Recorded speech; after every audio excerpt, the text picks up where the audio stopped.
علی ناظم علی اماد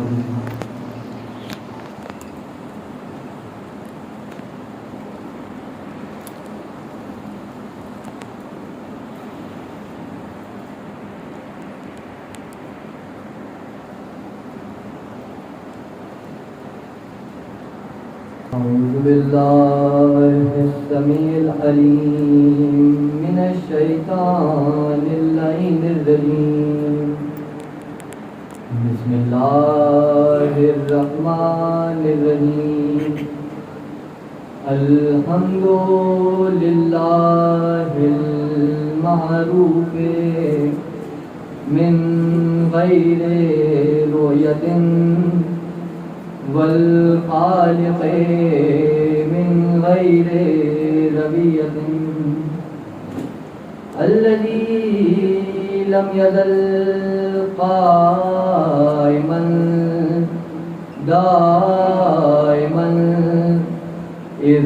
لا سماء ذات أبراج ولا ليل ذاج ولا بحر ساج ولا أرض ذات مخاد ولا خلق ذو اعتماد والصلاة والسلام والتحية والإكرام على نبي الرحمة وقابل المغفرة وقائد الخير والبركة ومنقذ العباد من الهلكة سيدنا ومولانا أبي القاسم محمد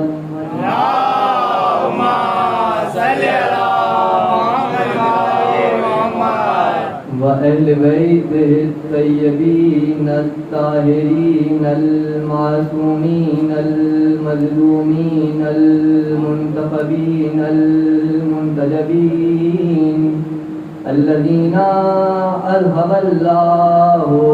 عنهم الرجس وطهرهم تطهيرا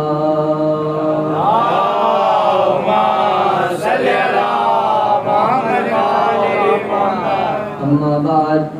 فقد قال الله سبحانه وتعالى في محكم كتابه المجيد وقرآنه الحميد وقوله الحق بسم الله الرحمن الرحيم الذين آمنوا وتطمئن قلوبهم بذكر الله ألا بذكر الله تطمئن القلوب صلوات محمد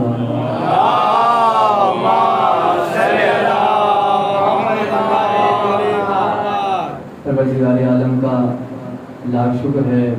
لاکھ احسان ہے، اس کے لیے جتنی نمازیں پڑھی جائیں کم ہے، اس کے لیے جتنے روزے رکھے جائیں کم ہے، اس کی راہ میں جتنی زکوٰۃ دی جائے کم ہے، اس کی راہ میں جتنے حج ادا کیے جائیں کم ہیں، اس کی راہ میں جتنا جہاد کیا جائے کم ہے، اس بات پر کہ اس نے ہمیں بنو امیہ اور بنو عباس کے بھور سے نکل کر بنی ہاشم کے کنارے تک پہنچنے کے لیے ذکر اہل بیت کا سفینہ عطا کیا۔ اگر آپ لوگوں نے جملہ محفوظ کیا تو میں آپ لوگوں کی سماعتوں پر بھروسہ کرتے ہوئے دوسرا جملہ آپ لوگوں کی سماعتوں کے حوالے کرنا چاہتا ہوں۔ یہی جملہ میری تقریر کو لے کر آگے بڑھے گا۔ اگر آپ اس جملے کو سمجھ لیں اور اس جملے کی قدر کریں تو میں بغیر تمہید کے آگے بڑھ جاؤں گا، ورنہ مجھے مجبوراً تمہید کے لیے رکنا پڑے گا۔ پروردگار کا شکر ہے کہ اس نے ہمیں بنو امیہ اور بنو عباس کے بھور سے نکل کر بنی ہاشم کے کنارے تک پہنچنے کے لیے ذکر اہل بیت کا سفینہ عطا کیا، اور صرف سفینہ عطا نہیں کیا بلکہ ہمیں اس سفینے کی ایسی معرفت عطا کی کہ آج ہم علی کا ذکر کسی دنیا کی جنت میں نہیں بلکہ بہلول کی جنت میں، آج ہم علی کا ذکر کسی دنیا کی جنت میں نہیں بلکہ بہلول کی جنت میں کر رہے ہیں۔ یہ ذکر تمام تر انبیاء کا ذکر ہے، یہ ذکر تمام تر اولیاء کا ذکر ہے، یہ ذکر علی تمام تر اولیاء کا ذکر ہے۔ کیوں؟ کیونکہ افضل الاولیاء ہے علی ابن ابی طالب، یہ ذکر تمام اولیاء کا ذکر ہے۔ اور یہ ذکر ہم کیوں نہ کریں کہ اس ذکر نے ہمیں کبھی بھی کسی بھی میدان میں، چاہے وہ میدان علم ہو، چاہے وہ میدان حلم ہو، چاہے وہ میدان شجاعت ہو، چاہے وہ میدان عمل ہو، یا چاہے وہ میدان جہاد ہو، اس ذکر نے ہمیں کبھی بھی کسی سے بھی شرمندہ نہیں ہونے دیا۔ اس ذکر نے ہمیشہ ہماری لاج رکھی ہے۔ تو یہ ذکر ہر اس ہستی کا ذکر ہے، ہر اس صفت کا ذکر ہے جو علی میں موجود ہے، ہر اس ہستی کا ذکر ہے جو علی سے متصل ہے۔ یعنی یہ ذکر آدم کا ذکر ہے، یہ ذکر نوح کا ذکر ہے، یہ ذکر ابراہیم کا ذکر ہے، یہ ذکر اسماعیل کا ذکر ہے، یہ ذکر شیش کا ذکر ہے، یہ ذکر حابیل کا ذکر ہے، یہ ذکر نوح کا ذکر ہے، یہ ذکر ایوب کا ذکر ہے، یہ ذکر یعقوب کا ذکر ہے، یہ ذکر یونس کا ذکر ہے، یہ ذکر ابراہیم کا ذکر ہے، یہ ذکر اسماعیل کا ذکر ہے، یہ ذکر اسحاق کا ذکر ہے، یہ ذکر اسحاق کا ذکر ہے، یہ ذکر محمد کا ذکر ہے، یہ ذکر عیسیٰ کا ذکر ہے، یہ ذکر موسیٰ کا ذکر ہے، یہ ذکر ذکر توحید ہے، یہ ذکر ذکر عادل ہے، یہ ذکر ذکر نبوت ہے، یہ ذکر ذکر امامت ہے، یہ ذکر ذکر قیامت ہے، یہ ذکر ذکر نماز ہے، یہ ذکر ذکر روزہ ہے، یہ ذکر ذکر حج ہے، یہ ذکر ذکر جہاد ہے، یہ ذکر ذکر جہاد ہے، یہ ذکر ذکر زکات ہے، یہ ذکر ذکر نہیں انل منکر ہے، یہ ذکر ذکر امر بالمعروف ہے، یہ ذکر ذکر تولا ہے، یہ ذکر ذکر تبرع ہے۔ یعنی یہ ذکر سقیفہ کو بغاوت سے بچاتا ہے اور خلیفہ کو ہلاکت سے بچاتا ہے۔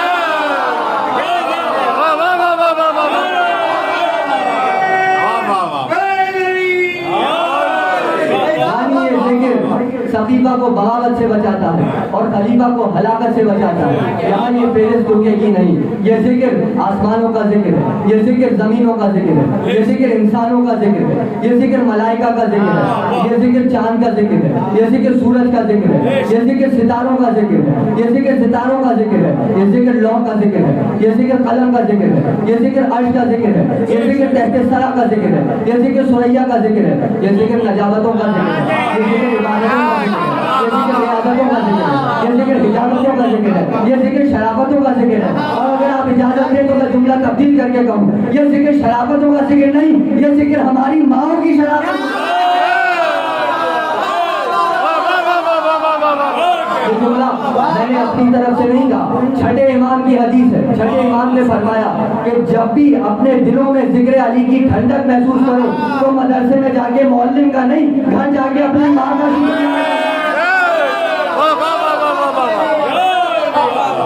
اپنے گھروں میں جا کر اپنی ماں کا شکریہ ادا کرنا۔ اور چھٹے امام تو چھٹی منزل پر ہیں۔ ارے رسول خدا نے بتایا ہے کہ یہ ذکر، اس ذکر میں ماں کا کردار کتنا اہم ہے۔ جیسے پانی سفر کرنے کے لیے نشیب تلاش کرتا ہے، جہاں نشیب ہوتا ہے وہاں پانی سفر کرتا ہے، یعنی جہاں ڈھلان ہوگی وہاں پانی سفر کرے گا۔ اسی طرح علی کا ذکر سفر کرنے کے لیے شجروں کی بلندی کو تلاش کرتا ہے، وہاں علی کا ذکر ہوگا۔ اس ذکر میں، یہ ذکر کرنے کے لیے ضروری ہے کہ ماں کا کردار بہت اہم ہے۔ اس ذکر کے لیے ماں کا کردار بہت اہم ہے۔ کیسے اہم ہے؟ اور یہ ذکر اسی لیے کسی بھی ایسے شخص کو سمجھ میں نہیں آ سکتا جو کہ منافق ہو، جس کے گھر کی تربیت نہ ہو۔ یہاں جتنے لوگ بھی بیٹھے ہیں، میں جس سے بھی پوچھوں، چاہے وہ بزرگ ہو، بچہ ہو، جوان ہو، کوئی بھی ہو، میں جس سے بھی پوچھوں کہ آپ کو پہلی مرتبہ مجلس میں کون لے کے گیا، کوئی یہ نہیں کہے گا کہ مجھے کوئی استاد مجلس میں لے کے گیا، کوئی یہ نہیں کہے گا کہ مجھے میرا باپ مجلس میں لے کے گیا۔ سب یہ کہیں گے کہ جب ہم گود میں تھے تو ہماری ماں ہمیں مجلس میں لے کے گئی۔ سب یہ کہیں گے کہ ہماری ماں ہمیں مجلس میں لے کے گئی۔ جب ہم بڑے ہو گئے تو ہماری ماں ہماری انگلی پکڑ کر ہمیں مجلس میں لے کے گئی۔ تو یعنی ماں کا کردار اتنا اہم ہے۔ ماں اگر طاہر ہے تو علی کا ذکر سمجھ میں آئے گا، ورنہ علی کا ذکر سمجھ میں نہیں آ سکتا، علی کا ذکر سمجھ میں نہیں آ سکتا۔ اللہ نے کہا کہ اگر میں قرآن کو پہاڑوں پر نازل کر دیتا تو پہاڑ ریزہ ریزہ ہو جاتے۔ کون سا قرآن نازل کر دیتا تو پہاڑ ریزہ ریزہ ہو جاتے؟ کیا یہ اس قرآن کی بات ہو رہی ہے؟ نہیں، اللہ نے تو کہا کہ اگر میں قرآن کو پہاڑ پر نازل کرتا تو پہاڑ ریزہ ریزہ ہو جاتے یا اپنی جگہ چھوڑ دیتے۔ اس کی تفسیر عیسائیوں نے کی، مباہلے نے کہا ایسے چہرے دیکھ رہے ہیں، اگر اشارہ کریں تو پہاڑ جگہ چھوڑ دے۔